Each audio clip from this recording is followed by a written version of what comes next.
Hello student, তোমাদের সকলকে টেক.com-এ স্বাগত জানাই। এই সিরিজে আমরা 2026 মাধ্যমিক ম্যাথের এমসিকিউ সলভ করব। আজকে আমরা জ্যামিতির 15টি প্রশ্নের সমাধান করব। আমরা এখানে এমসিকিউ সলভ করলেও তোমরা এমসিকিউর সাথে সাথে এসএকিউ, সত্য মিথ্যা সবগুলো আশা করি করতে পারবে। 1 নম্বর কোশ্চেন, এ ও বি বৃত্তের ব্যাস এবং বৃত্তের উপরিস্থিত যে কোনো বিন্দু সি, অর্থাৎ একটা বৃত্ত, আমরা চলো বৃত্তটা আঁকার চেষ্টা করি। এখানে বলা হচ্ছে এ ও বি একটি বৃত্ত, এ ও বি হলো বৃত্তের ব্যাস। ওকে, বৃত্তের ব্যাসের উপরিস্থিত এ ও বি বৃত্তের উপরিস্থিত কোনো একটি বিন্দু হলো সি। এখানে একটা সি বিন্দু আমরা ধরে নিলাম। এবার বলা হচ্ছে এখান থেকে এসি এর দৈর্ঘ্য হলো 3 সেন্টিমিটার আর বিসি এর দৈর্ঘ্য হলো 4 সেন্টিমিটার। এগুলো দেওয়া আছে। হলে এ বি এর দৈর্ঘ্য কত, অর্থাৎ এই যে এ বি এর ভ্যালুটা বার করতে হবে। চলো দেখা যাক। দেখো, আমাদের এই এমসিকিউ সলভ করতে যে সমস্ত থিওরি বা যে সমস্ত কনসেপ্টগুলো আমাদের প্রয়োজন হবে আমরা সেগুলো করব। দেখো, এই চিত্র থেকে আমরা বুঝতে পারছি এ বি সি যে ত্রিভুজটা আমরা তৈরি করলাম এটি একটি অর্ধবৃত্তস্থ কোণ, অর্থাৎ কি বললাম, অর্ধবৃত্তস্থ কোণ। আর তোমরা কি জানো, অর্ধবৃত্তস্থ কোণ সবসময় কি হয়, এক সমকোণ হয়। কি হয়, এক সমকোণ অর্থাৎ 90 ডিগ্রি হয়। তাহলে এই কনসেপ্ট থেকে আমরা কি বলতে পারি, তার মানে এ বি সি যে ত্রিভুজটা হলো, এ বি সি ত্রিভুজটি একটি সমকোণী ত্রিভুজ। তাহলে সমকোণী ত্রিভুজের ক্ষেত্রে পিথাগোরাসের উপপাদ্য থেকে আমরা কি পাই, অতিভুজ স্কোয়ার, অর্থাৎ এ বি এর স্কোয়ার সমান লম্ব স্কোয়ার প্লাস ভূমি স্কোয়ার, অর্থাৎ AC square plus BC square. Okay, এক্ষেত্রে এসির ভ্যালু কী দেওয়া আছে, এসির ভ্যালু দেওয়া আছে হলো 3 স্কোয়ার, আর বিসির ভ্যালু দেওয়া 4 স্কোয়ার। তাহলে 3 স্কোয়ার করলে আমরা পাই হলো 9, আর 4 স্কোয়ার করলে আমরা পাই 16, অর্থাৎ পেলাম কত, 25। অর্থাৎ এ বি এর স্কোয়ার ইকুয়াল টু 25, অর্থাৎ এ বি ইকুয়াল টু √25, অর্থাৎ আমাদের উত্তর কত হলো, 5। অপশান সি হলো কারেক্ট অ্যান্সার। ওকে, চলো আমরা চলে যাই 2 দাগে। কি বলা আছে, পি কিউ আর এস একটি বৃত্তস্থ সমান্তরিক হলে পি এর মান কত। দেখো, 2 দাগের কোশ্চেন, এটা 1 দাগ আমরা সলভ করলাম। 1 দাগ, 2 দাগে কী বলা হচ্ছে, পি কিউ আর এস একটি বৃত্তস্থ সমান্তরিক। একটা বৃত্ত আঁকলাম আর বৃত্তস্থ সমান্তরিক। তোমাদের এখানে যে কনসেপ্টটা মনে রাখতে হবে, তোমরা অবশ্যই এগুলো খাতায় নোট ডাউন করে রাখবে। বৃত্তস্থ সমান্তরিক মানেই কিন্তু সেটা আয়তক্ষেত্র। কনসেপ্টটা কি, বৃত্তস্থ সমান্তরিক মানেই হলো সেটা আয়তক্ষেত্র। তাই যদি হয়ে থাকে তাহলে আয়তক্ষেত্রের প্রতিটি কোণের মান কত হয়, আয়তক্ষেত্রের প্রতিটি কোণের মান হয় 90 ডিগ্রি। অর্থাৎ এখানে যদি আমরা দেখি পি কিউ আর এস, তাহলে প্রতিটি কোণ কত হলো আমাদের 90 ডিগ্রি করে, অর্থাৎ কোণ পি এর মান কত, 90 ডিগ্রি হলো আমাদের কারেক্ট অ্যান্সার। যদি বলতো কোণ কিউ কত হবে, 90 ডিগ্রি, আর কত হবে 90 ডিগ্রি, এস কত হবে 90 ডিগ্রি, তাহলে এখানে আমাদের অপশান হলো সি। নেক্সট চলে যাই আমরা 3 দাগ। 3 দাগে কী বলছে দেখি, বলা হচ্ছে এবিসিডি একটি বৃত্ত চতুর্ভুজ যার এ কোণ হলো 120 ডিগ্রি। চলো একটা বৃত্ত আঁকার চেষ্টা করি। বৃত্তর এ হলো 120 ডিগ্রি। দাঁড়াও একটু, আমি চিত্রটা ভালো করে আঁকার চেষ্টা করি একটু।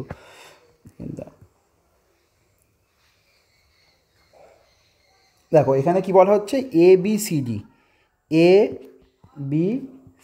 ডি, এখানে কোণ এ দেওয়া আছে কত, 120 ডিগ্রি। তোমাদের এখানে যে কনসেপ্টটা মনে রাখতে হবে সেটা হলো বৃত্তস্থ, তোমরা এই উপপাদ্যটা প্রত্যেকেই পড়েছ, বোঝা গেল, বৃত্তস্থ চতুর্ভুজের বিপরীত কোণগুলি পরস্পর সম্পূরক, অর্থাৎ সম্পূরক মানে হলো 180 ডিগ্রি। তোমরা এখানে মনে রাখবে এক্সট্রা যে কনসেপ্টটা, সম্পূরক মানে হয় কত, সম্পূরক মানে হয় 180 ডিগ্রি, আর পূরক মানে হয় 90 ডিগ্রি। যেহেতু দুটি কোণ মিলে কত হচ্ছে আমাদের 180 ডিগ্রি, অর্থাৎ কোণ এ প্লাস কোণ সি পরস্পর বিপরীত কোণ দেখো, অর্থাৎ কোণ এ আর কোণ সি মিলে হবে 180 ডিগ্রি, ঠিক বিপরীত পক্ষে আবার কোণ ডি আর কোণ বি মিলে হবে 180 ডিগ্রি। তাহলে আমরা এখানে কী নেব, কোণ এ আর সি মিলে হচ্ছে 180 ডিগ্রি। আমার কোণ সি এর মান বার করতে হবে, কোণ সি ইকুয়াল টু 180 মাইনাস কোণ এ, অর্থাৎ 180 মাইনাস 120 ডিগ্রি সমান সমান 60 ডিগ্রি হবে আমাদের উত্তর। আমাদের উত্তর কী হবে, 60 ডিগ্রি হবে আমাদের উত্তর। অর্থাৎ সরি, এখানে বলেছে বৃত্তীয় মান। তোমরা ত্রিকোণমিতি যারা করেছো তারা জানো বৃত্তীয় মান বার করার কী মান আছে, কোন পরিমাপের একটি হয় ষষ্ঠিক মান, একটি হয় বৃত্তীয় মান। ষষ্ঠিকে যে ডিগ্রি দেওয়া থাকে সেটা হলো ষষ্ঠিক মান। সেই ষষ্ঠিককে বৃত্তীয় করতে গেলে কি করতে হয়, পাই বাই 180 দিয়ে গুণ করতে হয়, পাই বাই 180 দিয়ে গুণ করতে হয়। যদি আমরা কাটাকুটি করি তাহলে 3 পেলাম, অর্থাৎ পাই বাই 3 হলো আমাদের এই অঙ্কের উত্তর। অর্থাৎ কী বললাম, ষষ্ঠিককে পাই বাই 180 দিয়ে গুণ করলে যে উত্তরটা পাবো সেটা হলো আমাদের বৃত্তীয় মান, অর্থাৎ অপশান বি হলো কারেক্ট অ্যান্সার। চলো নেক্সট চলে যাব আমরা, নেক্সট চলে যাব 4-এর দাগ। 4-এর দাগে কী বলছে, বহিস্থ বিন্দু থেকে বৃত্তের উপরে স্পর্শক অঙ্কন করা যাবে। অর্থাৎ দেখো, একটা বহিস্থ বিন্দু থেকে আমরা বৃত্তের উপরে কতগুলি স্পর্শক অঙ্কন করতে পারি। দেখো, আমরা যদি কোনো একটি বৃত্ত অঙ্কন করি, মনে রাখবে সেই বৃত্তের বহিস্থ কোনো বিন্দু থেকে যদি আমরা স্পর্শক অঙ্কন করার চেষ্টা করি, তাহলে ম্যাক্সিমাম আমরা 2টি স্পর্শক অঙ্কন করতে পারি। কটি স্পর্শক অঙ্কন করতে পারি, 2টি স্পর্শক অঙ্কন করতে পারি। ঠিক আছে, 2টি স্পর্শক অঙ্কন করতে পারি। তাহলে তোমাদের অপশান হবে অপশান ডি 2। চলো 5-এর দাগ কী বলা হচ্ছে দেখি। 5-এর দাগ বলছে ও কেন্দ্রীয় বৃত্তের এ বি ও সিডি জ্যা দুটির দৈর্ঘ্য সমান এবং এ ও বি 60 ডিগ্রি হলে সি ও ডি এর মান কত। চলো দেখি আমরা ছবিটা আঁকার চেষ্টা করি। জ্যামিতি মানেই তোমাকে ছবি আঁকতে হয় প্রথমে, অর্থাৎ ও কেন্দ্রীয় বৃত্ত, এটা হলো ও কেন্দ্রীয় একটি বৃত্ত। ও কেন্দ্রীয় বৃত্তের এ বি ও সিডি জ্যা দুটির দৈর্ঘ্য সমান হলে তুমি দুটো জ্যা আঁকো, একটা দুটো দুদিকে যেহেতু সমান দুটোই, এটা হলো ও কেন্দ্রীয় বৃত্ত, কেন্দ্রটা হলো ও, একটি হলো এ বি আর একটি হলো সিডি। তাহলে এ ও বি, এ ও বি, এ ও বি বলা হচ্ছে কত, 60 ডিগ্রি। এ ও বি কত বলা হচ্ছে, 60 ডিগ্রি। তাই যদি হয় তাহলে সি ও ডি কত, সি ও ডি, এটা হলো ডি কত, এই কোণটি কত। দেখো তোমরা যদি খেয়াল করো তাহলে এই বাহুটার সাথে এই বাহুটা সমান, আর এখানে এই দুটি বাহু বা এই 4টি যে বাহু, আমি ব্লু কালো দিয়ে লেখার চেষ্টা করছি, এই যে বাহুগুলি, এই বাহুগুলি প্রত্যেকটাই বৃত্তের ব্যাসার্ধ, প্রতিটাই বৃত্তের ব্যাসার্ধ। তাই যদি দেখা হয় তাহলে এই কোণটার সাথে কী হবে, এই কোণটা পরস্পর কী হবে, তারা সমান কোণ তৈরি করবে। অর্থাৎ কোণ সিওডি হবে কত, কোণ সিওডি হবে তোমাদের 60 ডিগ্রি, কোণ সিওডি হবে 60 ডিগ্রি। অপশান এ হলো কারেক্ট অ্যান্সার। 5-এর দাগ দুবার হয়ে গেছে এখানে। চলো 6-এর দাগে আমরা সলিউশন করার চেষ্টা করি। 6-এর দাগ কী বলছে, দুটি বৃত্তের ব্যাসার্ধের দৈর্ঘ্য 5 সেমি ও 3 সেমি, বৃত্ত দুটি পরস্পরকে স্পর্শ করলে বৃত্ত দুটির কেন্দ্রদ্বয়ের মধ্যে দূরত্ব। আমরা দুটো কনসেপ্ট এখানে পড়বো, 6-এর দাগের সাথে সাথে দুটো কনসেপ্ট পড়বো। একটি হলো বহিঃস্পর্শ, একটি হলো অন্তঃস্পর্শ। বহিঃস্পর্শ আরেকটি হলো অন্তঃস্পর্শ। মনে রাখবে দুটি ক্ষেত্রে আমার কি লাগবে, ব্যাসার্ধ লাগবে। ব্যাস থাকলে ব্যাসার্ধ করে নেবে, হ্যাঁ, ব্যাসার্ধ করে নিয়ে যখন বহিঃস্পর্শ করবে তখন যে দুটি ব্যাসার্ধ দেওয়া থাকবে তাদেরকে যোগ করবে, ঠিক আছে। আর অন্তঃস্পর্শ বললে দুটি ব্যাসার্ধ বড় থেকে ছোটোটাকে কি করবে, বিয়োগ করবে। যদি এক্ষেত্রে যদি R2 বড় হয় তাহলে R2 থেকে R1কে তোমরা বিয়োগ করবে, ঠিক আছে।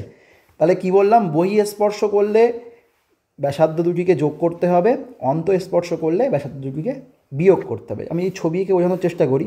দেখো দুটি বৃত্ত পরস্পরকে বহিঃস্পর্শ করেছে, তাহলে এই কেন্দ্রদ্বয়ের মধ্যে দূরত্ব কত, দুটির ব্যাসার্ধ আমাদের যোগ করলে, এটা যদি R1 হয়, এটা যদি R2 হয়, দুটিকে যোগ করলে আমরা বার করতে পারবো। চলো আর একটা দেখার চেষ্টা করি। একটি বৃত্ত আর বড় একটি বৃত্ত, ঠিক আছে, এই দুটি বৃত্ত পরস্পরকে অন্তস্থভাবে স্পর্শ করেছে। দেখো তাহলে বড় বৃত্তটা যদি দেখি তাহলে এটা হলো আমার, ধরে নিলাম এটা হলো R2। ছোট বৃত্তের ক্ষেত্রে আমার ব্যাসার্ধটা আমি ধরে নিলাম, ছোট বৃত্তের ক্ষেত্রে ব্যাসার্ধটা হলো R1। তাহলে এক্ষেত্রে আমরা কী করে বার করবো, R2 মাইনাস R1, ঠিক আছে। এটা হলো জাস্ট কনসেপ্ট।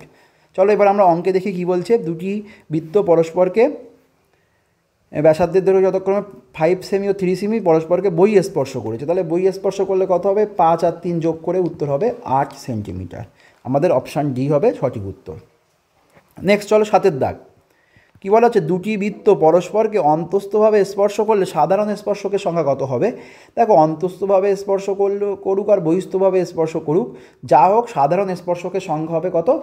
সাধারণ স্পর্শকের সংখ্যা হবে একটি। সাধারণ স্পর্শকের সংখ্যা হবে একটি। কী করে দেখো? অন্তস্থভাবে স্পর্শ করেছে এই একটি বৃত্ত আর এই একটি বৃত্ত, ঠিক আছে? সাধারণ স্পর্শক হলো এটা, এই হলো সাধারণ স্পর্শক। তাহলে সাধারণ স্পর্শক হলো একটি। 7 দাগ। চলো এবার 8 দাগ দেখি। দুটি বৃত্ত পরস্পরকে স্পর্শ বা ছেদ না করলে বৃত্ত দুটির সাধারণ স্পর্শক সংখ্যা কতগুলি হবে? দেখো, সাধারণ স্পর্শক কতগুলি হবে যে দেখি দুটি বৃত্ত পরস্পরকে ছেদ করেনি, ঠিক আছে? চলো ছবি এঁকে বোঝানোর চেষ্টা করি। 8 দাগ এখানে করছি। দুটি বৃত্ত, এর ক্ষেত্রে স্পর্শক কী হবে? এরকম একটি স্পর্শক হবে, এরকম একটি স্পর্শক হবে। এগুলো হলো সাধারণ স্পর্শক। এটা কী হলো? সাধারণ স্পর্শক কতগুলি হবে? দুটি হবে। তাহলে অপশান, সরি এর আগেরটা আমি এখানে ভুল লিখলাম, একটু দেখে নাও। এখানে অন্তস্থভাবে স্পর্শক এটি একটি উত্তর হবে, এক্ষেত্রে দুটি উত্তর হবে। 8 দাগে 2 উত্তর হবে। এটি হলো সাধারণ স্পর্শক। আর একটা হতে পারে, দেখো, তির্যক স্পর্শক। তির্যক স্পর্শক কেমন? এরকমভাবে যে স্পর্শকগুলি থাকবে, এটি হলো তির্যক স্পর্শক। ওকে, চলো সরাসরি এবার আমরা চলে যাব 9 দাগ। কী বলা হচ্ছে? ABCD বৃত্ত চতুর্ভুজ এ কোণ 100 ডিগ্রি হলে সি কোণের মান কত? দেখো, তোমাদের একটু আগে আমি কনসেপ্ট করিয়েছি, বৃত্ত চতুর্ভুজের বিপরীত কোণগুলি পরস্পর সম্পূরক হয়। তাহলে 3 দাগের মতন এই কনসেপ্টটা আমাদের চলে আসবে। তাহলে এক্ষেত্রে কত হবে? দুটো মিলিয়ে হবে আমাদের 180। তাহলে একটি যদি 100 বলে দেয়, তাহলে কোণ সি কত হবে? 180 মাইনাস 100, অর্থাৎ 80 ডিগ্রি হবে উত্তর। অপশান সি হলো আমাদের কারেক্ট অ্যান্সার। অপশান সি হলো কারেক্ট অ্যান্সার। এটি আমি কিন্তু আলাদা করে আর করছি না, এখানেই করে দিলাম। চলো 10 দাগে দেখি এবার আমরা। 10 দাগ কী বলছে? যদি এক্স ও ওয়াইয়ের মান 0 ডিগ্রির থেকে বড় হয়, গ্রেটার দ্যান 0 হয়, তাহলে এক্স ওয়াই বিন্দুটি কোন পাদে অবস্থিত? এক্স ওয়াই বিন্দুটি কোন পাদে অবস্থিত? দেখো, এক্ষেত্রে আমরা কি করতে পারি? আমরা যদি যারা লেখচিত্র একটু পড়েছি তারা জানি আমাদের 4টে কোয়াড্রেন্ট হয়। এটা হলো ফার্স্ট কোয়াড্রেন্ট বা প্রথম পাদ, এটা হলো সেকেন্ড কোয়াড্রেন্ট, এটা হলো থার্ড কোয়াড্রেন্ট, এটা হলো ফোর্থ কোয়াড্রেন্ট।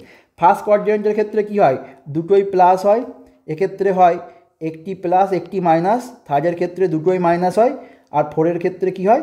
প্রথমে মাইনাস তারপরে প্লাস হয়, ঠিক আছে? যেহেতু বলেছে এক্স ওয়াইয়ের মান 0 থেকে বড়, অর্থাৎ দুটোর মানই কিন্তু পজিটিভ। এই 0 থেকে বড় মানে কি হতে পারে? +1 হতে পারে, +2 হতে পারে, +3 হতে পারে। তাহলে এক্সের মানও আমার প্লাস, ওয়াইয়ের মানও আমার প্লাস। সুতরাং এটি কিন্তু আমাদের প্রথম পাদে অবস্থিত হবে, ঠিক আছে? চলো এবার আমরা চলে যাব 11 দাগের সলিউশনে। 11 দাগ বলা হচ্ছে 20 সেমি, 21 সেমি ও 29 সেমি বাহু বিশিষ্ট ত্রিভুজের পরিবৃত্তের ব্যাসার্ধ কত? দেখো, তোমরা ত্রিভুজের পরিবৃত্ত অন্তবৃত্ত সম্পাদ্য করেছো। পরিবৃত্ত মানে ত্রিভুজের বাইরে যখন বৃত্ত থাকবে।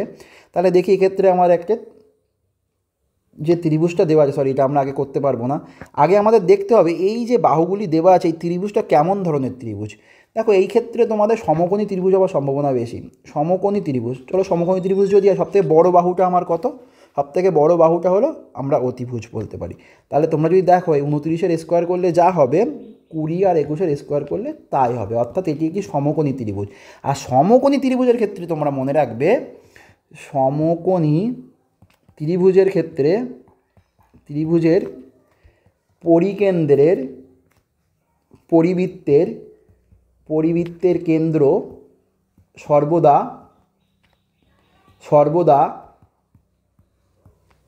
অতিভুজের মাঝে অবস্থিত। কি বললাম? সমকোণী ত্রিভুজের পরিবৃত্তের কেন্দ্র সর্বদা অতিভুজের মাঝে অবস্থিত। তাই যদি হয়, তাহলে আমরা ছবিটা যদি আঁকি, তাহলে এমন একটি ছবি হবে। এটিই হবে একটি যে পরিবৃত্তের কথা বলে, সেটি এমন হবে, ঠিক আছে? তাহলে এক্ষেত্রে অতিভুজের মাঝেই হবে তোমার অতিভুজটা। তোমার এক্ষেত্রে তাহলে কি হচ্ছে? বৃত্তের ব্যাসার্ধ হচ্ছে। অতিভুজটা হচ্ছে তোমার বৃত্তের ব্যাসার্ধ। তাহলে একটু ভালো করে ছবিটা আঁকি আমরা। অতিভুজটা হবে বৃত্তের ব্যাসার্ধ। তাহলে সেক্ষেত্রে অতিভুজের বাহু দেওয়া আছে কত, আমার 21 দেওয়া আছে, তাহলে তার আমাদের যে পরিবৃত্তের ব্যাসার্ধ কত হবে, বাই 2, অর্থাৎ 14 সরি এখানে দেওয়া আছে 29, সরি 29 হবে, 29 হলো আমাদের অতিভুজ, তাহলে 14.1/2 আমাদের সঠিক উত্তর। 14.1/2 অপশান এ আমাদের সঠিক উত্তর। দেখো নিচে যদি দেখো তোমরা 12 দাগে বলছে নিচের অনুপাতগুলির কোনটি একটি সমকোণী ত্রিভুজের 3টি বাহুর দৈর্ঘ্যের অনুপাত হতে পারে। দেখো সমকোণী ত্রিভুজের ক্ষেত্রে তোমরা মনে রাখবে কিছু আছে পিথাগোরিয়ান ট্রিপলেট হয়, মানে যেগুলো তোমার সমকোণী ত্রিভুজের যে বাহুগুলোর মান হতে পারে, এক্ষেত্রে হবে উত্তর হবে 3:4:5। কারণ তুমি যদি দেখো এখানে 5টাকে আমরা অতিভুজ ধরলে 5-এর স্কোয়ার করলে 25 হয়, আর লম্ব আর ভূমি যদি 3-এর স্কোয়ার প্লাস 4-এর স্কোয়ার হয় তাহলে 9 + 16 অর্থাৎ 25। এই অপশানটাই শুধুমাত্র সমকোণী ত্রিভুজ হবে। বাদবাকি তোমরা অপশানগুলো নিজেরা বাড়িতে করে দেখবে, কোনোটি সমকোণী ত্রিভুজের বাহু হতে পারে না। ওকে, চলো সরাসরি আমরা চলে যাব 13 দাগে। বলছে কোনো ত্রিভুজের বাহুগুলির অনুপাত যদি এত এত হয় তাহলে ত্রিভুজ কী ধরনের ত্রিভুজ। দেখো সেক্ষেত্রে আমরা যখন এমন কোশ্চেন দেবে সর্বদাই কিন্তু সমকোণী ত্রিভুজ হতে পারে, ঠিক আছে। তাহলে আমরা চলে গেলাম কত দাগে, 13 দাগে। 13 দাগে কী বলছে, সবচেয়ে বড় যে বাহুটা দেওয়া যদি 7-এর স্কোয়ার করে কত হয় দেখি, √7 7-এর স্কোয়ার করলে 7ই পাওয়া যায়, কারণ রুট আর স্কোয়ার পরস্পর ক্যান্সেল হয়ে গেল। আর এদিকে পড়ে রইল √3 3-এর স্কোয়ার প্লাস 2-এর স্কোয়ার। √3 3-এর স্কোয়ার করলে 3 হয়, 2-এর স্কোয়ার করলে 4 হয়, অর্থাৎ এখান থেকে আমরা 7 পাচ্ছি, অর্থাৎ এটি একটি সমকোণী ত্রিভুজ, এটি একটি সমকোণী ত্রিভুজ। এরপরে আমরা দেখব 14 দাগ। সূক্ষ্মকোণী ত্রিভুজের পরিকেন্দ্র কোথায় থাকে। মনে রাখবে সূক্ষ্মকোণী ত্রিভুজের ক্ষেত্রে পরিকেন্দ্র ত্রিভুজের ভেতরে থাকে, বোঝা গেল। আর একটা কথা মনে রাখবে, আমি এখানে লিখে দিচ্ছি শর্টে, সূক্ষ্মকোণী যদি হয় তাহলে কি থাকবে, ত্রিভুজের ভিতরে থাকবে। স্থূলকোণী যদি হয় তাহলে ত্রিভুজের বাইরে থাকবে। সমকোণী ত্রিভুজ যদি হয় তাহলে অতিভুজের মাঝে থাকবে, অতিভুজের মাঝে। একটু আগেই তোমাদের দেখালাম, এই পাশে ছবিতে করা আছে, অতিভুজের মাঝে থাকবে। আরেকটি মনে রাখবে, যদি সমবাহু ত্রিভুজ হয় তাহলে একদম ত্রিভুজের কেন্দ্রে থাকবে। ত্রিভুজের যে সেন্টার হয় ত্রিভুজের কেন্দ্রে থাকবে। হাতে লেখা বুঝতে একটু অসুবিধা হতে পারে, তোমরা লিখে রাখবে এগুলো।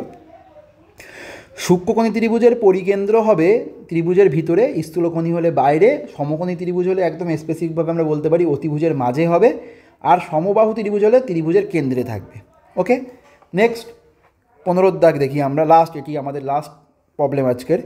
বৃত্তস্থ সামান্তরিকের প্রতিটি কোণের মান কত। দেখো বৃত্তস্থ সামান্তরিক মানে সেটি একটি আয়তক্ষেত্র, আর বলেছি আয়তক্ষেত্রের প্রতিটি কোণ মান কত হয়, 90 ডিগ্রি 90 ডিগ্রি 90 ডিগ্রি 90 ডিগ্রি, অর্থাৎ অপশান সি আমাদের কারেক্ট অ্যান্সার হয়ে যাবে। ঠিক আছে, তাহলে আজকের ভিডিওটি এই পর্যন্তই থাকছে। পরবর্তী ভিডিওতে আমরা আবার 15টি জ্যামিতির এমসিকিউ নিয়ে আলোচনা করব।